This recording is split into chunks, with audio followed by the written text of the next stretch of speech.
आप सभी का गीता ज्ञान चैनल में स्वागत है। अगर आप चैनल पे पहली बार आ रहे हैं तो चैनल को सब्सक्राइब करें और उसके बगल में जो बेल आइकन है उसे क्लिक करें नोटिफिकेशन के लिए। व्यवसायत्मिका बुद्धिर् एकेहा कुरु नन्दन बहुशाखा ज्ञानन्तश्च बुद्धयो या व्यवसायिनम्। जो इस मार्ग पर है वह प्रयोजन में दृढ़ रहते हैं और उनका लक्ष्य भी एक होता है।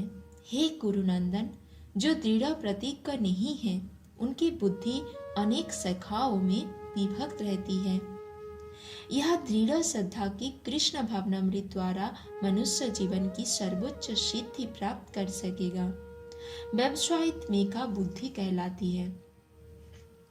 चैतन्य चरितामृत में कहा गया है, श्रद्धा का अर्थ है किसी अलौकिक वस्तु में अटूट विश्वास। जब कोई कृष्ण भावनामृत के कार्यों में लगा होता है तो उसे परिवार, मानवता या राष्ट्रीयता से बंध कर कार्य करने की आवश्यकता नहीं होती। पूर्व में किए गए शुभ अशुभ कर्मों के फल ही उसे सकाम कर्म में लगाते हैं। जब कोई कृष्ण भावनामृत में संलग्न हो तो उसे अपने कार्यों के शुभ फल के लिए प्रयत्नशील नहीं रहना चाहिए। जब कोई कृष्ण भावनामृत में लीन होता है तो उसके सारे कार्य आध्यात्मिक धरातल पर होते हैं, क्योंकि उनमें अच्छे तथा बुरे का द्वैत नहीं रह जाता।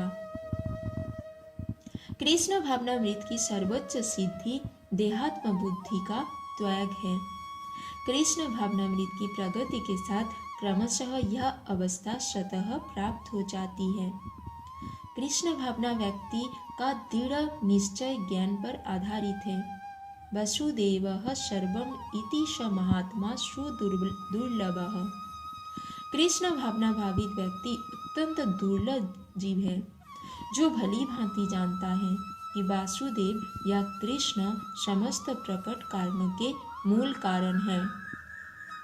जिस प्रकार वृक्ष की जड़ सींचने पर सतही पत्तियों तथा टहनियों में जल पहुंच जाता है, उसी तरह कृष्ण भावना भावित होने पर मनुष्य प्रत्येक प्राणी की अर्थात अपनी परिवार की, समाज की, मानवता की सर्वोच्च सेवा कर सकता है। यदि मनुष्य के कर्म से कृष्ण प्रसन्न हो जाए तो प्रत्येक व्यक्ति संतुष्ट होगा, किंतु कृष्ण भावनामृत में सेवा गुरु के समर्थ निर्देशन में ही ठीक से हो पाती है, क्योंकि गुरु कृष्ण का प्रामाणिक प्रतिनिधि होता है, जो शिष्य के स्वभाव से परिचित होता है और उसे कृष्ण भावनामृत की दिशा में कार्य करने के लिए मार्ग दिखा सकता है। अतः कृष्ण भावनामृत में दक्ष होने के लिए मनुष्य को दृढ़ता से कर्म करना होगा और कृष्ण के प्रतिनिधि की आज्ञा का पालन करना होगा। उसे गुरु के उपदेशों को जीवन का लक्ष्य मान लेना होगा। श्रील विश्वनाथ चक्रवर्ती ठाकुर ने गुरु की प्रसिद्ध प्रार्थना में उपदेश दिया है, गुरु की तुष्टि से भगवान भी प्रसन्न होते हैं।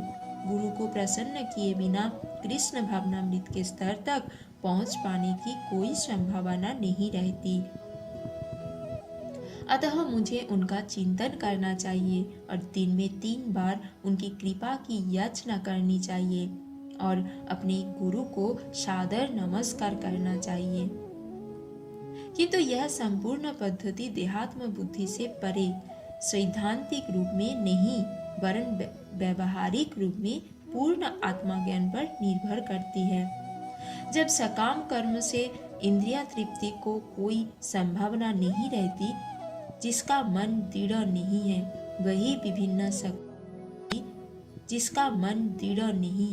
वही विभिन्न सकाम कर्मों की ओर आकर्षित होता है।